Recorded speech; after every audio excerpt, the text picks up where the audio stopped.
It was embarrassing. Just let me turn this off. I'll fly back over and I'll try to get... are setting the stage for World of Warcraft's future storylines. And looking at patch 8.2, one thing could not be more clear. The dragons are returning. See, that's good. I'm going to pause right now. I'm going to pause 10 seconds into it. You think about a fantasy game. What do you think about? 2 things. 3 things. Chainmail bikini armor, wizards, and dragons. That's it. Those are literally the 3 things that matter in a fantasy game.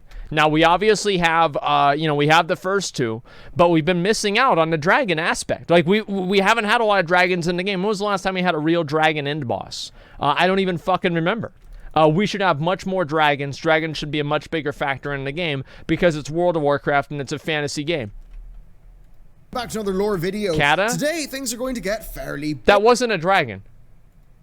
Those were Deathwing's ball sacks coming out that you had to beat back down into the body. Like, I'm sorry, but that was not a dragon. Like, that was bullshit. The actual, like, the last, like, I don't know, like, formal dragon fight, maybe Sindragosa.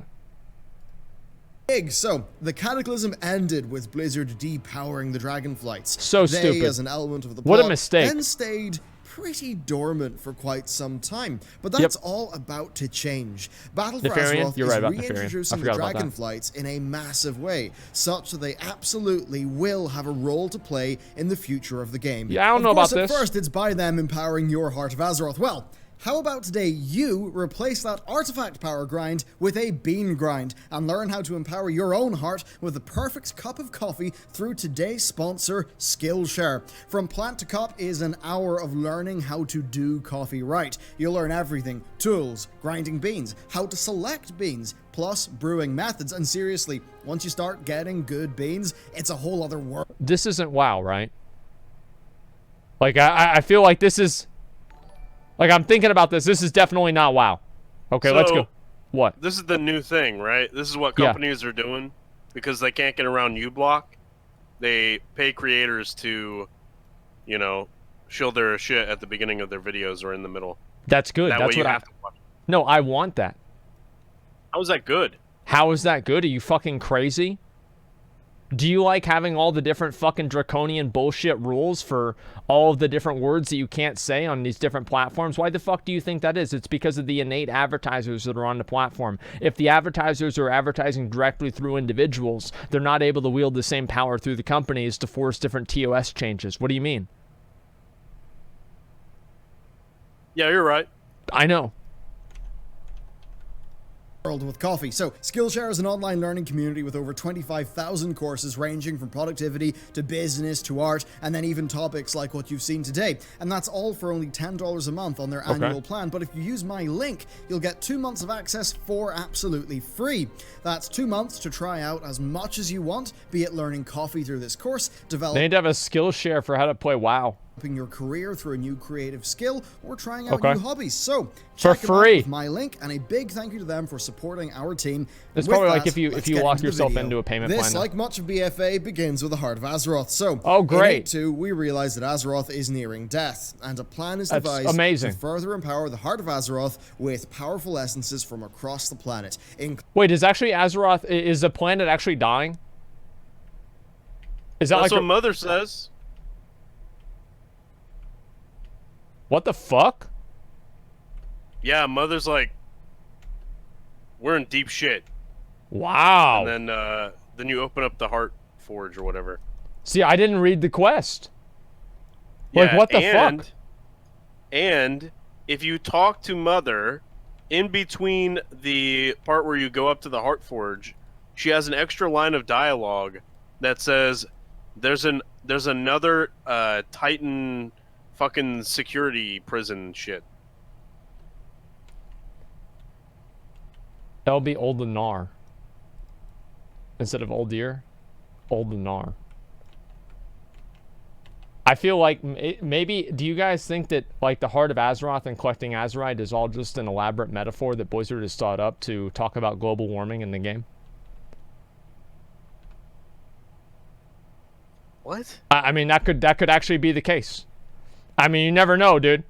I mean, Blizzard, you can never put it past them. By the way, guys, if this rares up on your server, please invite me. I want to kill it while we're watching the video. Including those of the Dragonflights, with of course there being large narrative parallels to past events, which we covered in the channel's most recent Warcraft lore video. So that's the direct parallel with the Demon Soul, and yeah, we all know how that one ended, with Deathwing destroying a bunch of dragons, demons, and night elves during the War of the Ancients. It was a bad time for everyone. To empower the heart, we help out the various Dragonflights, and in doing so, we learn a hell of a lot, with this all kicking off the next chapter of the dragon story. And we're going to begin that story with the Greens. So, the green dragon fight is the most boring one. Like the black dragon fight is the coolest. The brown dragon fight is the second coolest.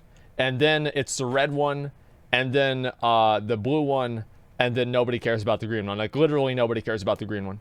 Like it is actual, yeah, it's a literal resident sleeper dragon dragon faction. Yeah, the green ones just suck. Visits us in the Chamber of the Heart, telling us that the Greens are in danger, so we immediately travel to the Temple of Elune, where we meet a new character called Marithra.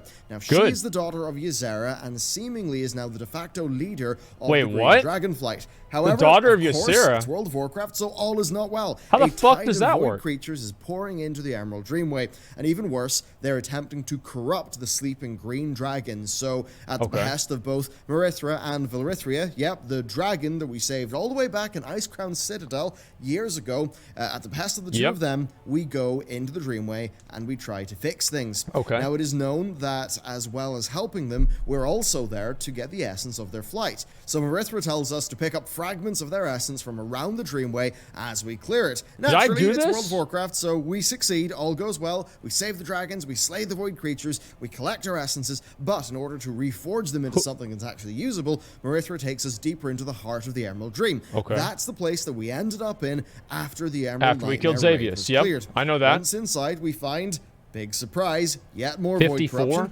forcing us to clear the area of void tendrils and avoid terror. Eventually, though, we do get our essence, but upon further exploration, things do seem pretty dire. As I covered in a previous video, the remnant of the void has flowered, it's now lootable, and those tentacles, well, they must have sprouted from underneath the heart of the dream, which seemingly is where that strange vault that Cenarius is standing over would lead to. So, all right. Wait, so the void is actually in the Emerald Dream? Whoa. Dude. Wait, is that actually a thing? Remember that? Remember that little thing back in the cave after you killed fucking Xavius? That little thing? Remember that with the wasn't there a little scene, right, where you could watch the night elf walk in there or something like that? Am I just little flower? Yeah, the flower. Yeah, Xalatath. Holy shit. Am I retarded? That happened, right? I didn't just imagine that. For Shadow Priest, that's what they say. Watch it, please. Well, wait a minute. Yeah, I want to see this real quick. Void, flower, Emerald Dream. Let me see if I can find this. WoW Legion, Emerald Nightmare ending, huge Inzoth clue. And this was 2 years ago. Oh my god. Warning, this video contains spoilers for the Emerald Nightmare. Xavius dies. When defeating Xavius, you'll be rewarded by giving access to the heart of the Emerald Dream, okay? Yeah, this is it! Yeah. Not only beautiful, but you will be able to speak with Cenarius and several other beings who were previously consumed by Nightmare. We all remember this. You can even capture your very own dream whelpling here. Yep, we got that. Easy.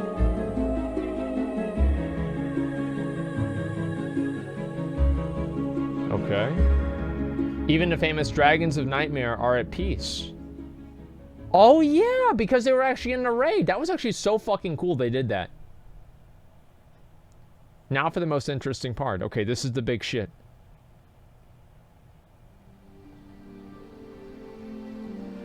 Okay.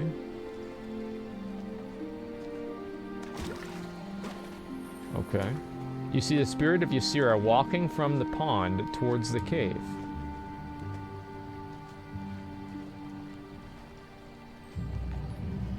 Okay.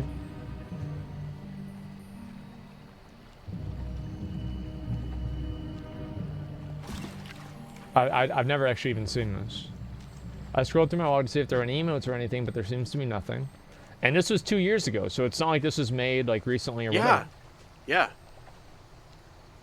I never fucking saw this. And you have to be a Shadow Priest in order to see this. Soon you'll notice that once I enter the cave, the relaxing mood suddenly changes.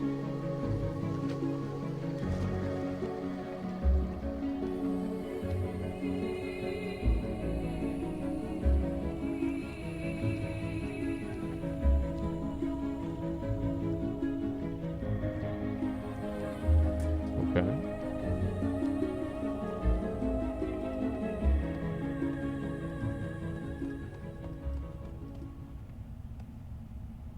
Oh, shit. What's this?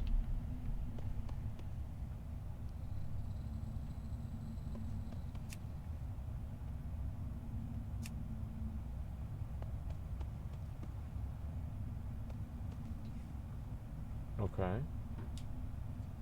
So it's actually like a corrupted flower.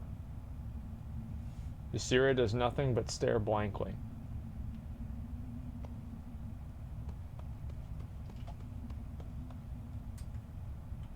What the fuck is that, man? Holy shit. I told you! It's called Remnant of the Void.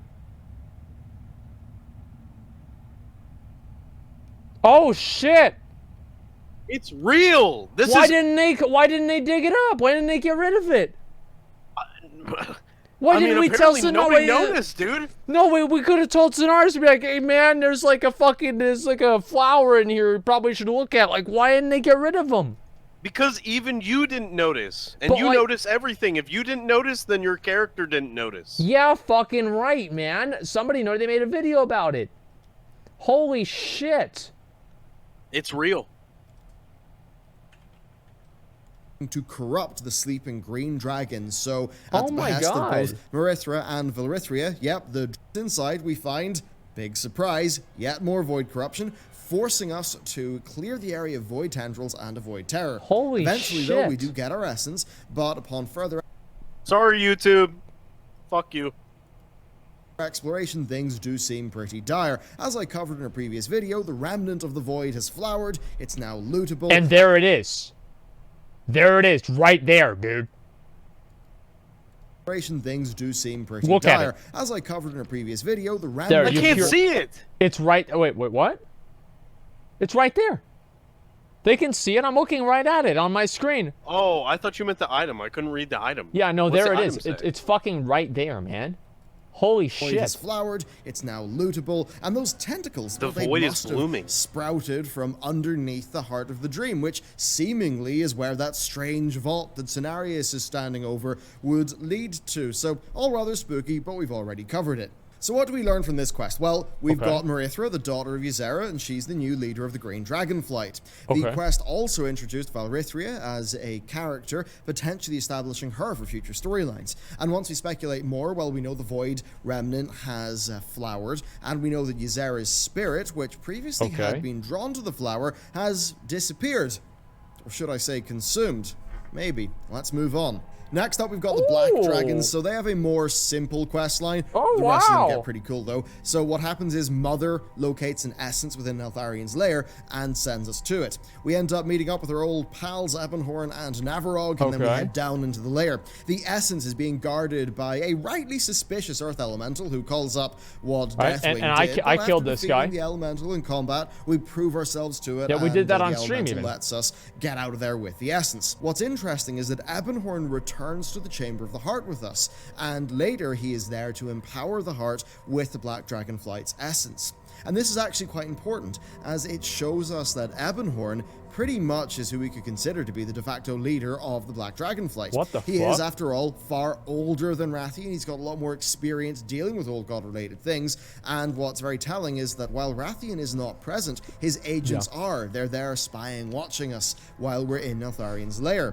And that's not the only place that Rathian's agents are in. There's also an agent in Nazjatar, I remember showing seeing that that one. Rathian is very closely following our actions. Early on in BFA, of course, we also found a Black Dragon scale, and we brought it to one of Rathian's agents just outside of Blackwing remember this, Descent. too. And that agent confirmed that Rathian is in fact searching for the Dragon Isles. Yes, the Dragon Isles, and more on how this could all come together later. Now, my read on the Rathian Ebonhorn situation is quite simple. I think Ebonhorn is the sort of lawful good type, and clearly is the one that we could consider to be the true leader of the Black Dragons, at least insofar as the other aspects are concerned, given his involvement with the other aspects in the final empowerment ritual later on in the questline. Next, though, we've got the Reds, and this is where things really kick into high gear. So, Kalecgos realizes that Alexstrasza has went dark, so we, along with him and a contingent of other blue dragons, head to the Vermilion Redoubt. What we find there is not good at all. Alexstrasza is cut off and surrounded by the Twilight Flight. Yes, the Twilight Dragonkin actually dominate the ground, and you might be wondering how this happens. Well, we need to rewind time back to patch 8.0.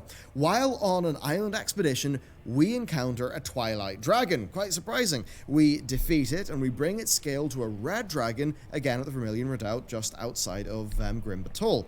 That dragon reveals to us that the Trogs have dug deeper than anyone thought possible, revealing new egg chambers, with that dragon sensing thousands of tiny heartbeats. Thousands. So it seems like by the time 8.2 rolls around, a portion of those Twilight... We're getting Balrogs. If we got Balrogs in a while, I would be completely fucking fine with it. Like, imagine basically like Doomlord Kha'Zix, but made out of fire. That'd be fucking insane. Like, this is really, really big. Are up and ready to attack, seemingly catching the Reds by surprise. They seem to be totally off guard, not even able to send for help. So it really does seem like the Twilights just came out of nowhere from their perspective. So we arrive with a group of blues, and we fight our way through the Twilight ground forces, eventually making our way to an overwhelmed Alexstrasza, who we are able to save. She takes flight, sensing that the Twilight leader is nearby, and soon finds her. So while Kalecgos and Alexstrasza deal with their leader, we save downed Reds and Blues from being corrupted by the Twilight Dragonkin. And with them saved, we take flight atop Kalecgos and strafe the enemy ground forces, pretty much decimating them, soon making our way to their leader, a full Twilight Dragon called Vexonia.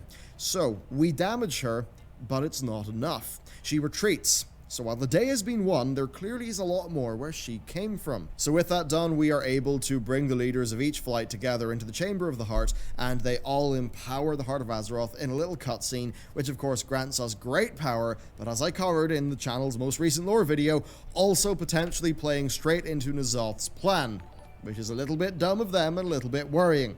That's far from it with the Twilight Dragonflight, though, because they clearly are coming back in a major way. So let's take it from the top. Man? This is actually really cool. Also referred to as Sinestra, who originally created the Twilight Dragons by using Balagos's Bane, a cube that absorbs arcane magic, and a shard of the Demon Soul. Yes, the Demon Soul from the War of the Ancients. The same Demon Soul was filled up by the essences of the flights, which is a pretty major part of that video that I just mentioned. So the original Twilights were super powerful but super unstable. However, later, Deathwing was able to perfect the process of creating them, which resulted in the Twilight Dragons that we fought during the Cataclysm expansion. But by that expansion's end, after Deathwing was defeated, we all assumed that they were done with. But Legion revealed that that was not the case. The Shaman class leader ventured into Deepholm in an attempt to recruit Therazane. In doing so, they helped Therazane fight the Twilight's Hammer cult, but even worse, they found that they were being led by the Twilight Flight. So we cut our way through to the Twilight Master, only to see them transform into a full Twilight Dragon. And when that dragon called Xerixia was defeated, her final words were rather telling. The blood of Syntharia flows through my veins, and her voice whispers to me from the dark beyond. Even in death we shall endure, Mother, I return. So this confirms that Syntharia is still alive. And Zerixia is saying Dark Beyond. Well, that certainly is strange because the Dark Beyond is not the Twisting Nether. Instead, like the Dark Beyond, it's just physical space. It's just space, like, you know, our space. And that could suggest that Syntharia isn't even on Azeroth. But either way, she will be a major new villain. One that, along with Vexonia from the recent 8.2 quest, could play a major role in the future game. Then next, we've got the Infinite Dragons. Dude. I've already done a full video on the crazy time travel stuff that could be going on with them. Dude? But suffice to say, they are still active. In patch 8.1.5, they are involved in attacking the final Time Weaver, seemingly just in an attempt to crush anyone who can interfere with their plans. They've also recently tried to do two super important things. First, they tried to help Illidan by supplying him with a better plan for the raid on Mardoom, one that presumably would have led to his whole plan succeeding. Now, this makes a lot of sense because the Infinite Dragons serve the Void, and the Burning Legion were the Void's greatest enemy because Sargeras, like, it doesn't matter if a planet's infested, he can just slice the planet in two. Now, they also attempted to artificially age the locks of Yogg-Saron's prison by 40,000 years. Both of these are rather unsettling developments that were entirely communicated through time-walking quest text. So, with them interfering in both of those things and then trying to hunt down Time Weaver Delorme recently in 8.1.5, it's quite clear that they are an active threat. But with that said, let's try to bring this all together, and to do that we need to talk about Rathian. It's clear to me that Rathian is forking off from where Ebonhorn would take the Black Dragons.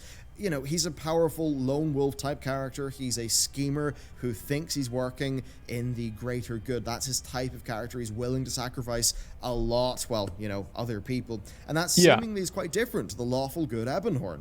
Ebonhorn is the active Black Dragon leader, as seen by the end of the 8.2 Heart questline, meaning that Rathian is, I'd say, pretty separate from the whole Dragonflight status quo. He just does whatever the fuck he wants. We know that he has been searching for the Dragon Isles, and we also know that there was a cut plotline in Legion where he found uncorrupted Black Dragon eggs, though it is confirmed now that he has not found any because a Black Talon agent outside Blackwing Descent says that he hasn't found any more of his kin. Now, assuming those eggs canonically still exist in Neltharian's lair, then Ebonhorn would have control of those eggs. Remember, he did say he had a family matter to attend to in Neltharian's lair of the dungeon, and that could mean that he could be a Black Dragon leader with uncorrupted Black Dragons. So what this patch really does is it unifies the Dragonflights. It brings them all back together, it has them all talking to each other, gets them in one room. Yeah, okay, that makes sense. Clearly being our allies, kind of like the good old days. We solved their immediate problems, we worked together, and we firmly established them as allies. This is really complex. So, which dragons have not done that? Holy fuck. Clearly Rathian and his Black Talon agents.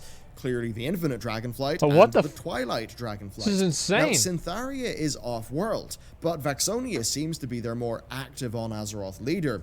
There are clearly thousands of eggs, Twilight eggs, in Grimbatol, seemingly so deep that the Reds can't even take them out. So one assumes that those eggs are deep enough that really any attackers would just be completely hentied to death. Regardless, Vexonia flew off, and as far as we know, hentied to death. Chekhov's gun can't go unfired, right? Where's Vexonia headed? Well, speaking of Chekhov's gun, let's talk about the Dragon Isles. They wouldn't establish these things not to use them. There it is, so here's the deal with the Dragon Isles. It's a blank slate. Now, sure, Blizz had plans for them nearly 2 decades ago, but it's quite clear that if they were added today, they would have to fit the modern story. After all, the cephalopod-styled temple in the Dragon Isles concept art, well, that's already been used for the Shrine of Storms, so it's almost certain that the Dragon Isles will be its own fairly large thing. So I see a future where the dragons all converge on these isles. Perhaps we travel there along with the friendly dragonflights to wage war against the Twilights and Vexonia, all while Rathian waits to do something because he's a wild card. We know he's looking for the Dragon Isles, and given his character, he's probably not going there to kick back and enjoy the weather. There's clearly something there that is relevant to him. We have zero idea what that is, but it's obviously of interest to him, so chances are there will be a power struggle between all of the dragon-related forces over it. If it's a power source, I imagine the friendly... Dude, if they have the next expansion be a fucking dragon expansion, oh my god. Like, all they need to do is actually just fix the systems in the game, and people will fucking play it. Dude, let me ask you something. Is retail saved? The story is. I genuinely think the story is really good. Like, this is a much better story than they've made in a long time. Like, the story is... How deep does this go, man? I mean, this shit is going back all the way to fucking Kata. And there's like little tiny bits of dialogue that mean so much shit. We missed. We forgot. Yeah, this is genuinely really impressive. Like, I mean, this is really, really, really impressive. I like this a lot. Now, that being said, that doesn't mean that the game is saved, because it still has the same core problems with the gameplay, right? Which is what most players care about. But it depends on how much they make this story obvious to the players. And in my opinion, I think the problem with these stories is the fact that they are actually so good, but players don't find the motivation to go through these stories because they've already done a bunch of this shit in the same way in different, you know, like they just basically go from point A to point B and complete it as fast as possible. I think if they want to actually make these lore stories and this lore concept better in the game, increase the rewards 100-fold. I'm not even kidding. Make the quests 10 times as hard. And remove the quest trackers. Or the quest helper.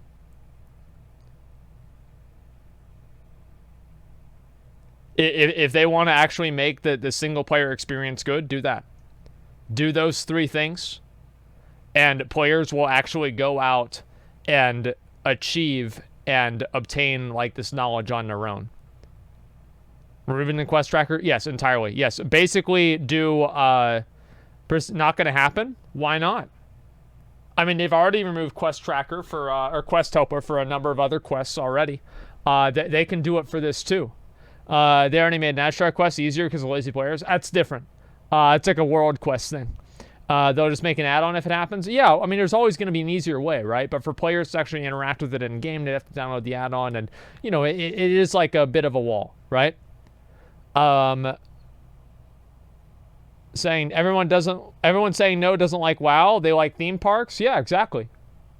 Like, these lore stories should have incredible rewards at the end of them. Right, so like imagine if you did like the Rathion questline, right, where you find like that dragon scale, and then you turn that dragon scale in, and they give you like an equivalent one that is like the equivalent of like a mythic piece of gear from Eye of Ashara, or not Eye of Ashara, but like Ashara's Charm Palace, like a 445 piece of gear that's like really well statted. Everybody would be doing that questline. I see where you're coming from with this. Yeah, but the thing is, I feel like that would be just like putting it more on rails. You know what I mean? Like, the reason some of this shit is cool is because it goes so far back and we forgot a lot of it. Like, and it was just like little tiny bits of dialogue, you know? And if Blizzard just like, you know, just tossed a huge reward like, hey, pay attention, this is fucking huge, here's a fucking legendary right here, dude! And they just did that for like every little piece of dialogue and every little piece of story that they wanted to interconnect.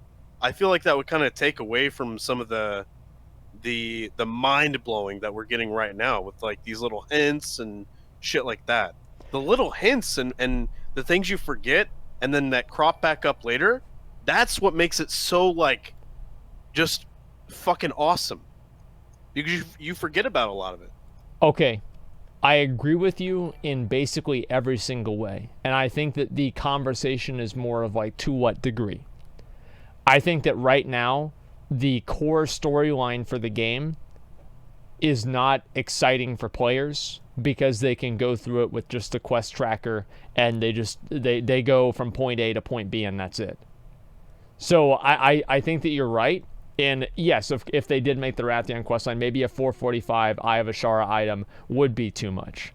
But items like that and things that are more compelling and making these questlines more difficult for players and then giving them better rewards. Like, I mean, obviously these are all theoretical numbers and hypotheticals, but the idea of making these quests harder to actually overcome with better rewards that players actually have to figure out themselves, I think those things coming together would actually create a better experience for the players. Absolutely.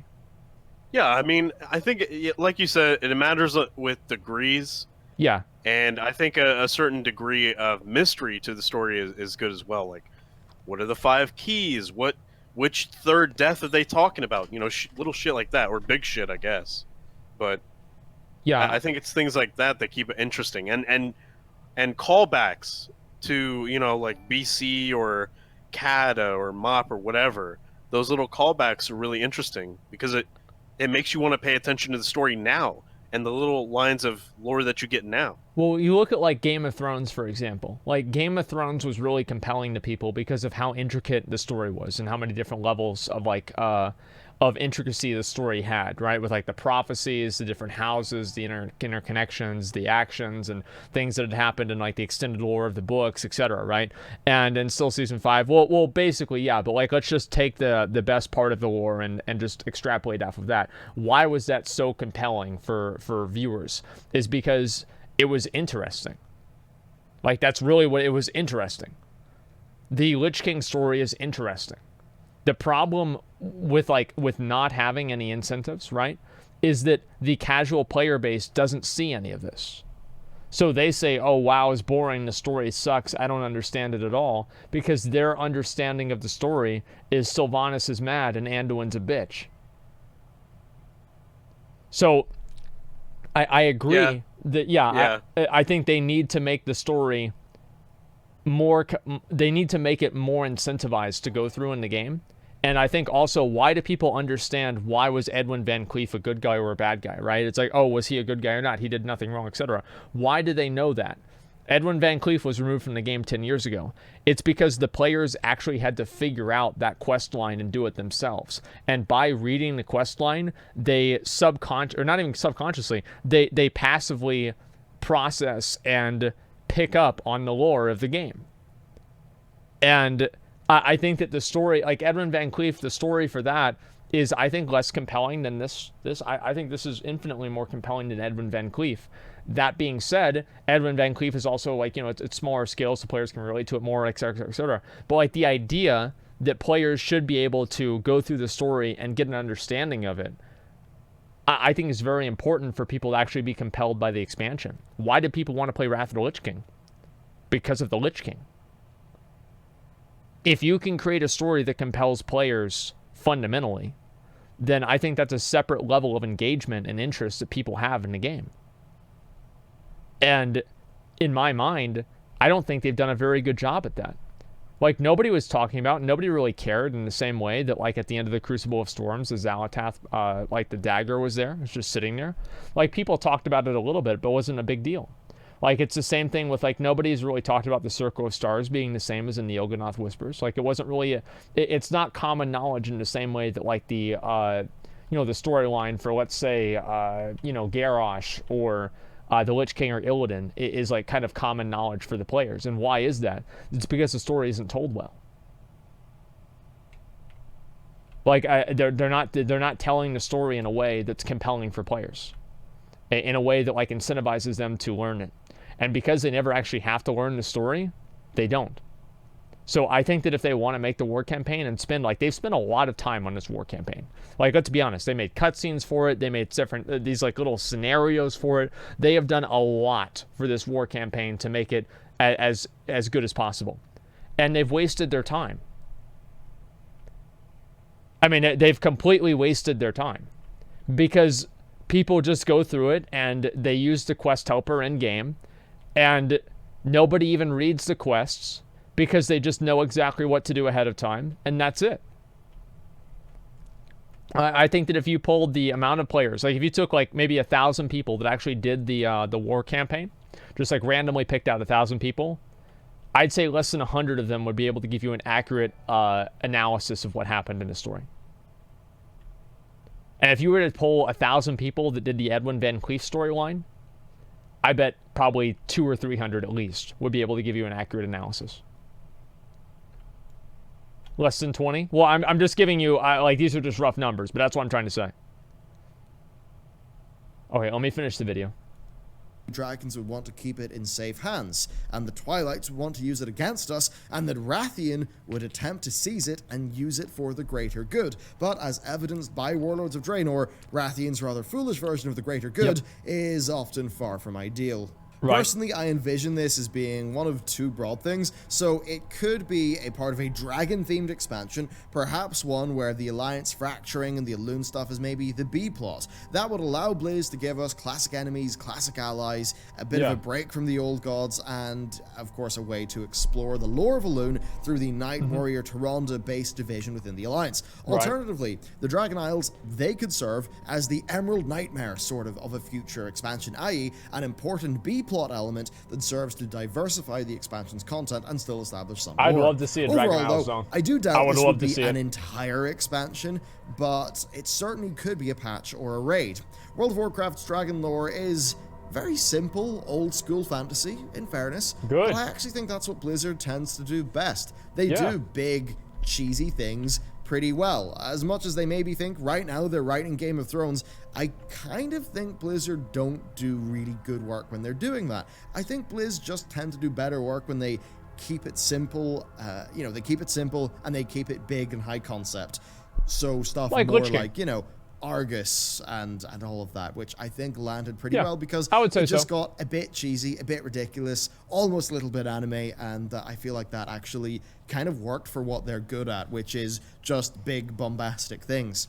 But anyway, there you go. Man. That is my lore thoughts on the dragons. Thank you very much for watching this video. Let me know what your own theories are down below, and with that, I'll see you next time. What the fuck? Oh my god.